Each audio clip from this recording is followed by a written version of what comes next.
رات کا وقت تھا۔ ناجی اپنے دو جونیئر کمانڈرز کے ساتھ بیٹھا شراب پی رہا تھا۔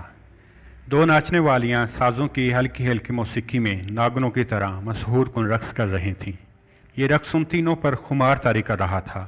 دربان، جس کو معمولی سی بات پر عیش و عشرت کی اس محفل میں خلل ڈالنے کی اجازت نہ تھی، اندر آیا، ناجی سے کچھ کہا، جسے وہ سنتے ہی تیزی سے باہر نکلا۔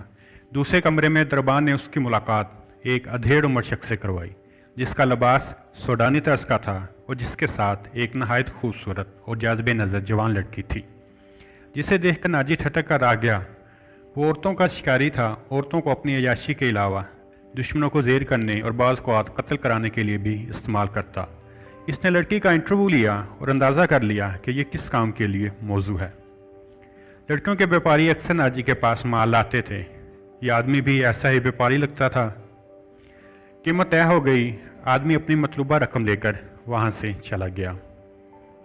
یہ بات ہے 1169 عیسوی کی، جب صلاح الدین ایوبی مصر کی فوج کا سپہ سالار بن کر مصر پہنچا۔ صلاح الدین ایوبی نے آتے ہی سخت احکامات جاری کر دیے کہ کوئی بھی شراب نہیں پیے گا اور نہ ہی ناچ گانے کی محفلیں ہوں گی۔ یہ اسلامی فوج ہے اور اس میں صرف اسلام کے قوانین چلیں گے۔ وہ ڈسپلن کا انتہائی پابند تھا اور اپنی فوج کو بھی اسی سانچے میں ڈھالنا چاہتا تھا۔ ناجی، جو کہ مصر کی فوج کا ایک اعلیٰ عہدیدار تھا، نہایت عیش و عشرت کا عادی انسان تھا۔ صلاح الدین ایوبی کے آ جانے سے اسے اپنی خود ساختہ قائم کردہ حکومت، جو وہ اپنی زیر کمان 50,000 سوڈانی فوجی دستے پر کرتا تھا، خطرے میں محسوس ہوئی۔ ناجی سے پہلی ملاقات میں ہی صلاح الدین ایوبی نے بھانپ لیا کہ یہ کیسا انسان ہے اور اپنی انٹیلیجنس کے سربراہ علی بن سفیان کو اس کے متعلق اہم ہدایات دی۔ ناجی نے صلاح الدین ایوبی کو عورت اور شراب کے نشے میں مست کر کے اور عیش و عشرت کی دنیا دکھا کر زیر کرنے کا منصوبہ بنایا، اور اس سوڈانی بیپاری سے وہ لڑکی بھی اسی مقصد کے لیے خریدی، جس کا نام زکوئی تھا۔ اب ناجی زکوئی کو ٹریننگ دینے لگا کہ وہ کس طرح صلاح الدین ایوبی پر اپنے حسن و جوانی کا جادو چلائے اور کس طرح اسے اپنی نظروں کا غلام بنا کر شراب اور رقص و سرور کی محفلوں تک لے آئے۔ زکوئی، جو کہ غیر معمولی خوبصورتی اور ذہانت کا پیکر تھی، جلد ہی اس کام کے لیے تیار ہو گئی۔ اب ناجی نے صلاح الدین ایوبی کو ایک رات کھانے پر مدعو کیا۔ یہ کوئی عام دعوت نہ تھی، بلکہ شہر سے ذرا دور صحرا میں ایک جشن تھا، ایک ایسا جشن جس نے رات کو دن بنایا ہوا تھا۔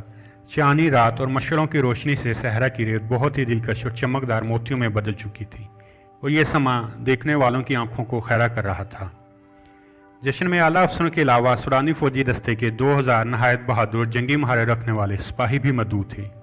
جشن میں رقص کی اجازت ناجی پہلے ہی صلاح الدین ایوبی سے نہایت ہی خوش آمدانہ انداز سے لے چکا تھا۔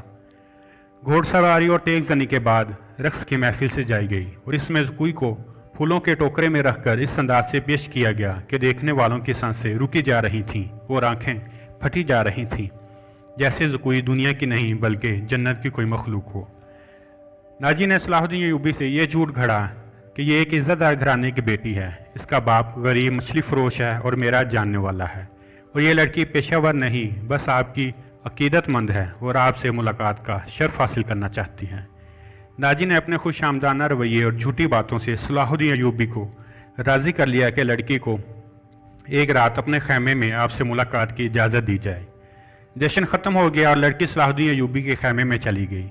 اس صلاح الدین ایوبی کے خیمے میں جو ہر بات کے ساتھ کہتا ہے کہ میری نظر فلسطین پر ہے، مجھے دشمنوں کو شکست دے کر اسلام کا پرچم بلند کرنا ہے، اور جس نے اپنی فوج کے لیے عورت اور شراب کے بارے میں انتہائی سخت احکامات جاری کر رکھے تھے اور ان پر عمل بھی سختی سے ہوتا تھا۔ اگلی صبح زکوئی نے واپس آ کر ناجی کو خوشخبری سنائی کہ اس نے پتھر کو موم کر لیا ہے اور بہت جلد تم اپنے مقصد میں کامیاب ہوگے۔ لیکن بہت دن گزر گئے، صلاح الدین ایوبی کے رویے میں ذرا بھی تبدیلی نہیں آئی، بلکہ اس نے احکامات جاری کیے کہ جلد از جلد فوج میں مصر سے نئی بھرتی کی جائے اور 50,000 کے سوڈانی فوجی دستے کو مصری فوج میں مدغم کر دیا جائے۔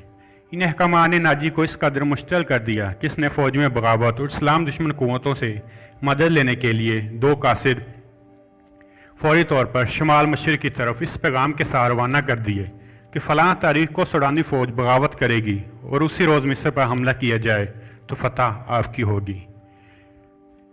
اسی رات کی بات ہے کہ ایک سایہ تیزی سے صلاح الدین ایوبی کے گھر کی طرف بڑھ رہا تھا۔ جب وہ سایہ چند درختوں اور جھاڑیوں والے رستے میں سے گزرا تو ایک جھاڑی میں سے ایک اور سایہ نمودار ہوا۔